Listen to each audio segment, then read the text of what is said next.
Here we go. My name is Mark Grochowski. It's just Grochowski. It's pretty. Sorry, Mark. Can you hear me? Yeah, we can hear you. Okay. Technically, it's Grochowski, but I keep it easier for people, so it's just Grochowski. And I'm going to be presenting a series that I did with a friend of mine who is an aerialist. Her name is Megan Hornaday, and she's spectacular. So here we go.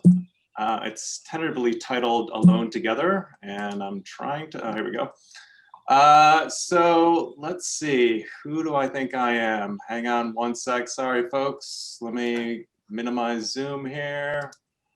Okay, I think that's better. So I'm originally from Chicago. I'm first generation. Both my parents are from Poland. And I moved to New York City in the 90s to work in the music industry. And I'm sort of the opposite of Bob. I picked up photography pretty late. I'll get to that in a second. Did my time in the music industry, became disillusioned, and luckily I picked up programming along the way, and then eventually worked at an advertising agency, freelanced a bit, and then most recently I worked for Major League Baseball as a programmer. And fortunately, a few years ago, in 2018, I was laid off from there. Before that, though, I had taken my first photography class at ICP in 2017. And it really spoke to me. I felt like I finally found my thing. I felt consumed by it. I felt I was thinking about it all the time at work, which might have contributed to me getting laid off, but I consider that now a blessing. And it allowed me to pursue my passion. I feel like I finally found my thing. And so I've just been hustling and trying to catch up. One of the first things I did is through a series of coincidences, I met Mark Seliger and was his second assistant for a bit.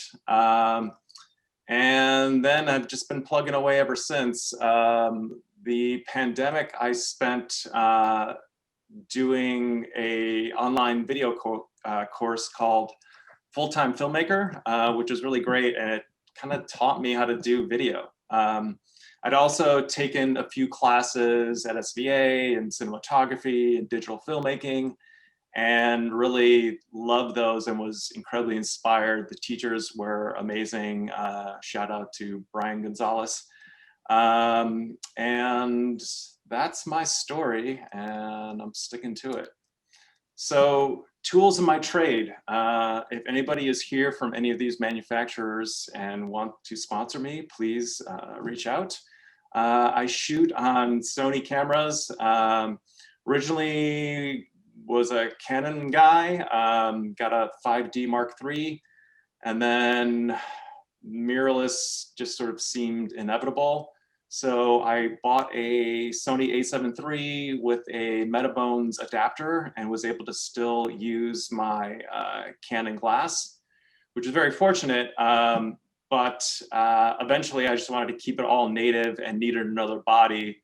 So I upgraded to a Sony a7R III at the end of last year. I love it. Lighting wise, I use pretty much exclusively Flashpoint, which is Adorama's brand, also known as Godox from B&H. And for ladders, I use Gorilla brand ladders, just because that's what they had at Home Depot. And I'll explain all that in a second here. So we've all probably heard this quote: "It's easier to ask forgiveness than it is to get permission." I've sourced that to Admiral Grace Hopper. I'm still busy, yeah. But he can come in anytime. Bob, you got to mute, Bob. Okay, sorry, Mark. So originally, this project started as just kind of a dare, and seeing if we could get away with it. My friend Megan and I had met a few years ago and then lost touch. And as I was getting into photography and doing more event work, we reconnected. She was performing at a number of events that I photographed. Shout out to Dances of Vice.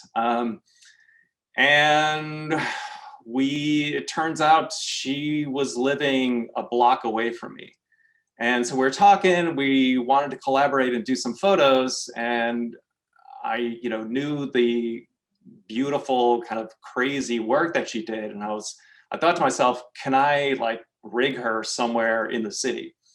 So we both live near the meatpacking district. And I remember walking around by the Restoration Hardware and saw it. I'm like, oh, this would be really beautiful. So I did some research at Home Depot online and bought my first ladder, my one and only ladder. And I asked her, I'm like, hey, are you down for doing this? And she totally was. She's very fearless. So one of the things we did is we met and scouted out the location. And then I had to go back the next day with a tape measure to see if my ladder would reach. And randomly enough, the first location I tried rigging her at, I didn't have enough length on my ladder, so we switched to the following, and this is the first session that we did in the meatpacking district. This on the left there is the corner of, and this was summer of 2019. We pretty much always shot very early in the morning to avoid crowds. And the beauty of New York is just, I feel like as long as you're not bothering anybody, you can get away with a lot. So as I was, on a ladder against that pole on the left there, rigging up her silks, a person from the store came by to like open up and was kind of being apologetic and like, oh, I'm sorry, I'm in your way. Little did she know, we were just kind of guerrilla style making photos. So that was that. And actually, one of the concerns for Megan initially was getting up that early, because her being a nightlife performer, she, would get home about the time that I wanted to shoot sometimes. So, but she's such a trooper, and that's the first shot. This is directly across the street in front of the new Tartine. And this is basically that Flashpoint glorified speed light with a mag mod modifier on a stand. That's what I used for the other shot. This first shoot, I used a mag mod, the rubber bulb kind of attachment that we've probably seen with photographers out there. This was a coffee shop that actually she frequented and knew the people there. So after we got those first two shots, we just started walking around. I was walking, we were walking through the West Village, me with my camera gear and a ladder, and her with our silks, just sort of looking for places. We found this place. She popped in and she's like, hey, is it okay if we do this outside? And they're like, yeah, sure, no problem. So I think it's Kava Coffee House on Washington. Mark, just a question. Yes. What did you gain or garnish from Seliger as an assistant, as the second assistant, that helps you now pull this kind of stuff off? I learned so much, but there's definitely a fearlessness, I think, that he has. And I'm just a few years into my journey, but his creativity and his imagination are just incredibly inspiring to me. And he's really funny too. Right. Just because, when people hear you doing this and doing that, you always wonder what those influences were from the ad agency and from ICP and Seliger's.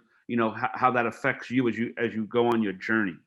Yes, I feel like although I've started late, I feel like my life experience has prepared me to go at it full speed. Mm, right. And just try and take in as much as possible and just do as much work as possible. Yeah, and I don't reference Seliger because of Seliger. I just reference another photographer just assisting to see, do this, don't do that, so you don't waste your time in this category or that category. You're just garnishing the wisdom from somebody else. Yes, and just seeing how it's done at that high professional Right. level. Before that, I don't know if I'd been in a professional studio. And he has, his own building with a studio and it has a body of work that's just so inspiring. So just seeing how it's done at a huge like commercial level was incredibly eye-opening. And I don't know how long it would have taken me to learn that on my own. Right. So moving on, this I believe is the last one from the series. Oh yeah, Kava Cafe. That's where this was filmed in front of. And actually she is,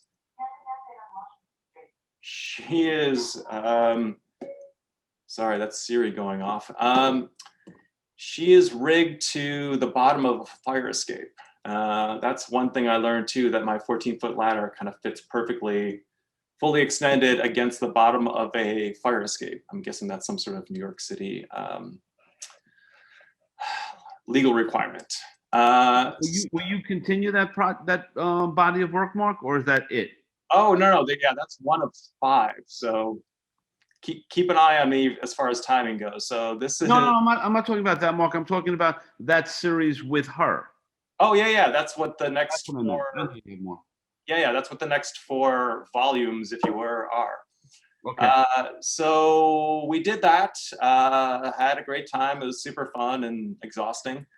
And then Corona happened, and we all know what the last year or so had been like.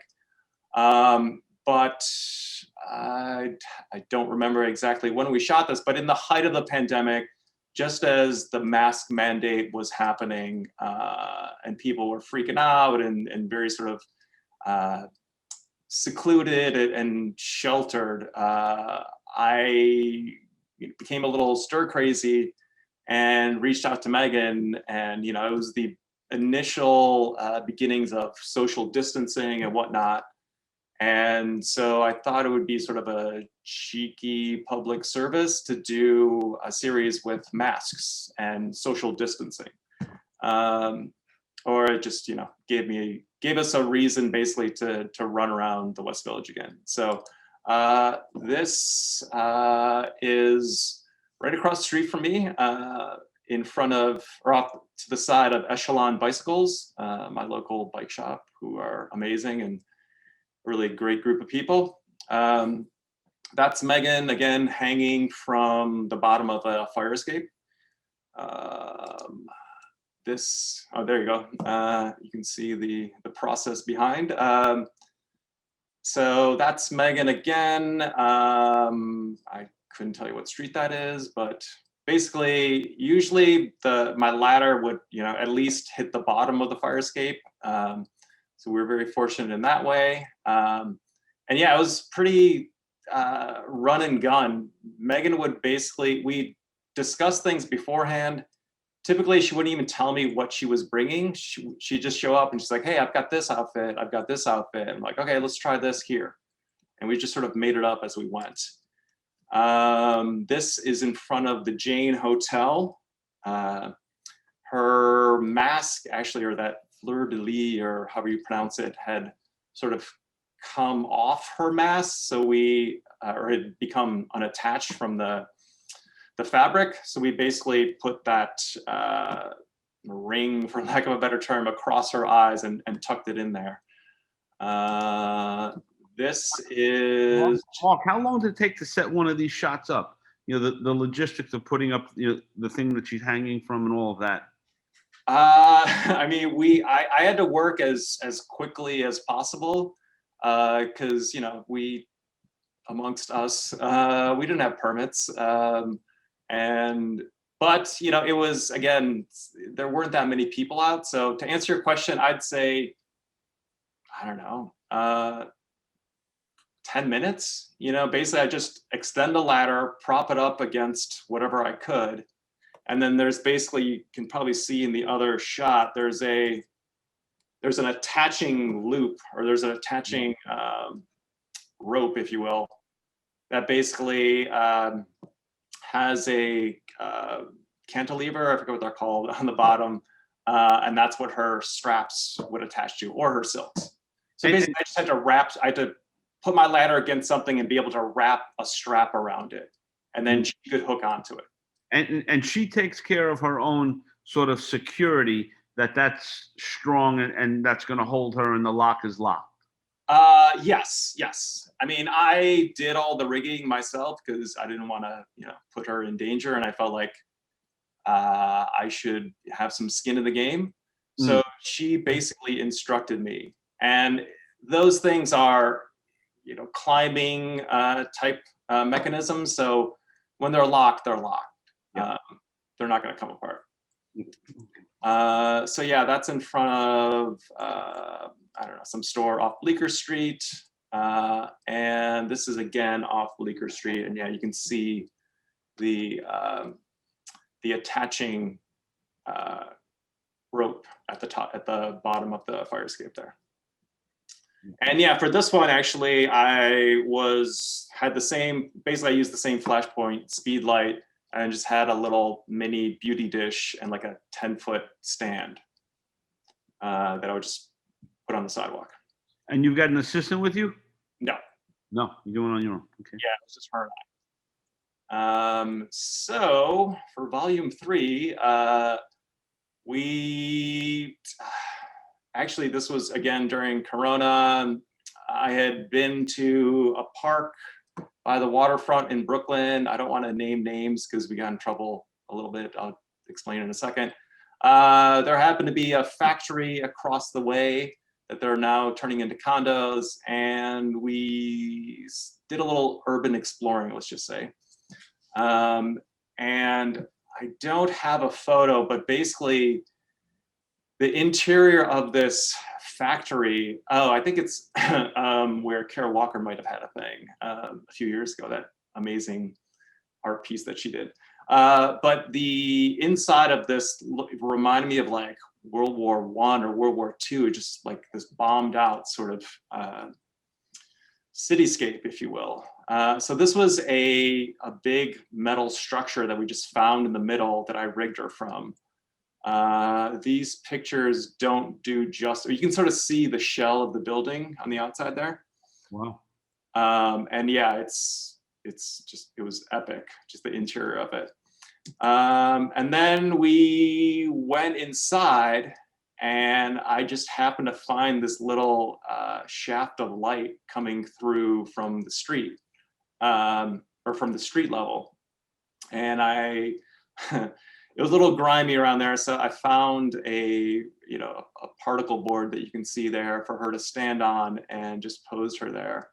And she, just. That's some location. Wow.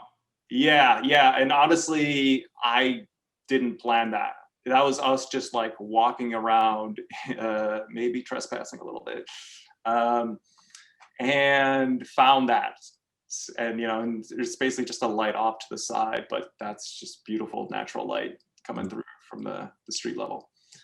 Another shot from there, and then we found another level to this place, and I was able to rig her from the floor above, basically. And those lights were there, or those are your lights, Mark? No, those are all, I mean, everything behind her is ambient, for lack of a better term. Those are construction lights. Wow. I just have like my speed light in a little, beauty dish on a light stand off to the right, as you can probably see, given the shadows. So yeah, that's all ambient around her, and I'm just putting some light on her with a small beauty dish. on a light stand. Great. So volume 4, right across the street from that amazing location, is an actually fun story about that. So foolishly, we posted these photos to Instagram and tagged that location. And next thing you know, the owner of that account started posting comments to the effect of, "This is very illegal and unsafe, and we're going to prosecute you to the fullest extent of the law, et cetera, et cetera." And so, yes, we quickly unfollowed that account and blocked them and sort of went on with our lives. Fortunately, it was, you know, the height of the pandemic, so I wasn't too concerned about, you know, them coming after me for something like that. But right across the street is this beautiful location, which if you look around, you could probably figure out or read where it is. You really hid that well, Mark. Well, I mean, I'm trying to keep it editorial-ish and not Photoshop things out. But Yeah, no, that's good. so on the right here, you can see there's that sort of cage thing. That's the ladder to the platform above where I rigged her. This is, if you've been around there, you've probably seen these crazy, I don't know what they are, like loading structures or something around there. So we climbed up there. Is that something that's working currently, Mark? I don't think so. I think it's just for show. I don't know. I haven't seen it work. And it looks like all the controls there and everything are sort of painted over. So yeah, I mean, bless Megan, because she's, you know, walking around in those heels and it was a little shaky up there. But another shot from there. The Williamsburg Bridge in the background. Where's that, the Manhattan? And one more from below there. And yeah, the amazing thing about Megan is she's just, you know, kind of fearless. And I basically just have to be ready to capture her. You know, she just moves really poetically and beautifully. And I just have to, you know, there's no real plan as far as posing or whatever. She just knows how to move her body in beautiful ways. And this isn't. How boring is this shot? She's only standing on a thing, right? Yeah. I mean, that's beautiful. legal-ish. You can get into that area. There's those shipping containers near Domino Park where people like skateboard and whatnot. And you didn't see that sign on the bottom left, right? I don't. No. It's perfect. It's perfect. Let's no. It was an accident. So, and then finally we did one, I don't know, a couple months ago now. Megan actually this time had found this location a couple years back, and it took some detective work to figure out where exactly it was. She sent me this photo that she had on her iPhone. I was trying to look at the metadata to geolocate it. That wasn't there, so she had to reach out to her friend that she was with to find it. But it's, I think, a non-functional train track. We'll get to those in a second. This is just, you can see the train tracks below her feet there. And then off to the side, there's this very rusty, rickety little platform that she was able to get on. And then eventually, this is kind of what we were looking for. And honestly, I was hoping to get more sunset in this photo, but it was very cloudy, and I don't know. It's, you know, we were making it up as we go, so I didn't know exactly my settings. I was just sort of testing, and by the time I got things, you know, even earlier when I was trying to get, when the sun was still up, I was trying to expose for it, and the sunset wasn't coming through. It was too cloudy.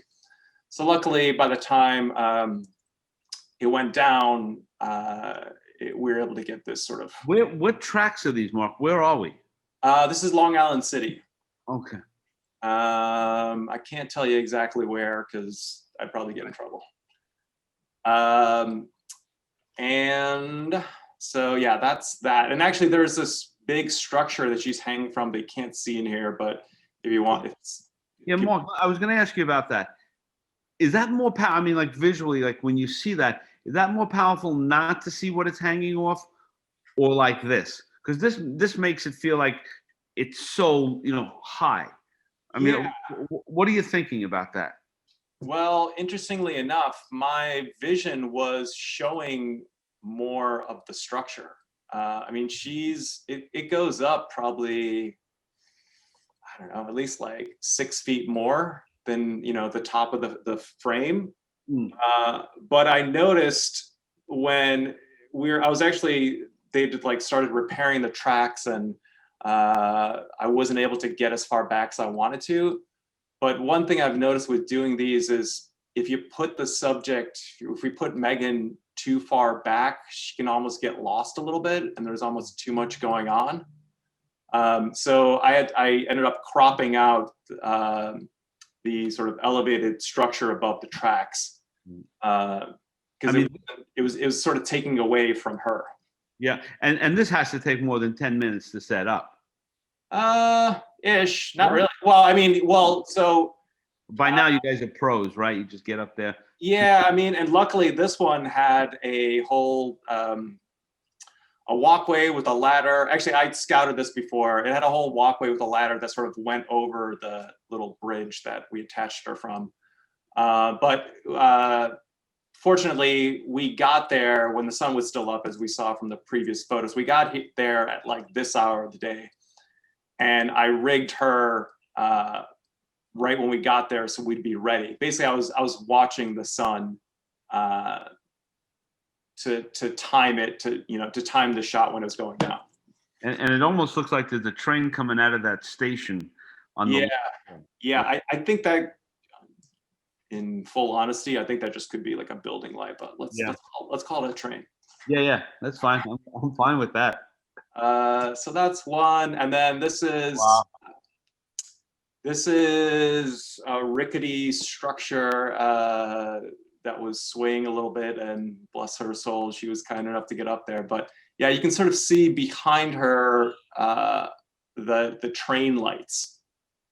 That's, I don't know, like a lookout tower or something. But that's basically her on a platform that's attached to train signal lights. And this was the last outfit and sort of setup that we did. Yeah. And that, I believe, is that for that series. And very quickly, one of my favorite quotes is, "There's no crying in baseball," from A League of Their Own. However, there is crying in, I have another series called People Eating and Crying. It is on Instagram. So if you're curious about that, you can check that out. And that's it. You're not going to show the crying? No. Okay. I didn't include it in this because I didn't think I would have time, but. Okay. So Mark, here's a question. Many of your shots have considerable depth of field as compared with say Bob's photos from the last segment. Is that because with her not knowing what would come next, you have to shoot a deep zone, or is there some other reason? It's honestly, there hasn't been that much forethought into it. Okay. I'm sort of adjusting the exposure as I go. You know, obviously, I don't want to jack up the ISO too much to get too much noise. Although I find Lightroom's really great with diminishing that. But the main thing I've learned is, and especially from photographing her and other performers in nightlife, is keeping the, you got to keep a fast enough shutter speed to not get too much motion blur. I mean, occasionally that can be fun, but some of these performers are doing crazy things, and ideally I want to freeze them. So it's just sort of a balance, it's finding that shutter speed and then working the triangle around it. Right. Great. Well, that's absolutely great. I mean, everyone in the chat room is loving it big time, Mark. That's great. So now, will you continue this with her? Yes. You will. We're trying to schedule a video shoot with a friend of mine who's a musician, not related to this, but I mean, until something happens to one of us, I feel like we're always going to be looking for locations, basically. And when we find one, we're just like, okay, I found it. Let's figure it out. And is it a book? Is it is it promotion work for you? I mean, especially working with Seliger, all the books he put together, the value of that from a promotion standpoint. Yes. If you're offering to make a book for me, then yes, I would love to. You have I haven't thought about it, but yes, I mean, a few people have mentioned that it would be a good book, and sure, at some point. I mean, right now, I'm just trying to, I've been focusing more on video work, so someday, yes, I would love to. All right, great. Well, when you get the book, you have a place to showcase it. Thank you. That's a standing. I'll hold you to that. Well, thank you very, very much.